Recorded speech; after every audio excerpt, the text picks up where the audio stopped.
Hey, here's my first review. I just got back from watching Man of Steel, and I gotta say, the critics were telling me that the movie was okay, but not all that great. And all my friends on Facebook were saying, oh, this is a great movie. So I finally watched it this afternoon. This isn't normal of me, but I'm actually gonna have to agree with the critics. It was a very predictable movie, I thought. If anyone's ever seen anything of Superman, they'll know what I'm talking about. The planet Krypton I thought was pretty cool. Russell Crowe, I actually really liked him. His voice was probably one of the best things in this movie, as opposed to Les Miserables, in which his voice was the absolute worst thing in the movie. Comes to Earth, grows up in Kansas. One thing I'll notice about how they showed Kansas is it looked really depressing.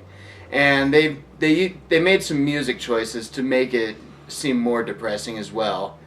And I can relate to that. I've been to Kansas. My mom grew up there, and I can understand that. Although I do understand why they had to put it in Kansas. Kevin Costner. I actually had fairly high expectations of Kevin Costner's performance, but just he was there, and it was Kevin Costner looking old. I had mixed feelings about a particular scene that reminds me of the tale of the three brothers from Harry Potter.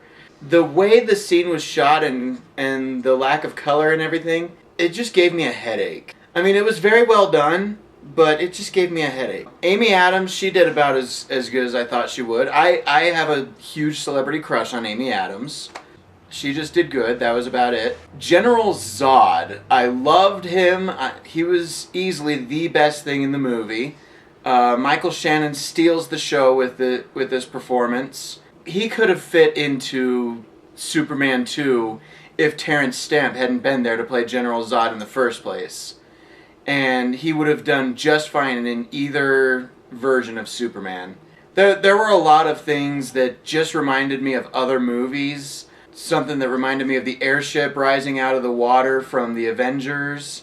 You got a big action sequence towards the beginning of the movie that's largely unrelated to the entire rest of the plot, which you see that a lot, especially in the greatest movie ever made, and in the more recently released Star Trek movie. The action was good, but not great. Henry Cavill as Superman, I had to laugh when he said, "I'm as American as it gets," because the actor is about as British as it gets. One thing I definitely liked about it was Christopher Nolan's traditional non-linear storytelling. For Man of Steel, I would give it about a 62 out of 100. When it's on DVD, I would say it's definitely going to be worth a red box if you've got a good TV. Otherwise, I would recommend seeing it in theaters, simply because of the spectacle of it. I am very glad I didn't see it in 3D though, so try to avoid a 3D showing if you can. I guess that's it. Tune in next time for my review with my wife, where we'll be reviewing Monsters University.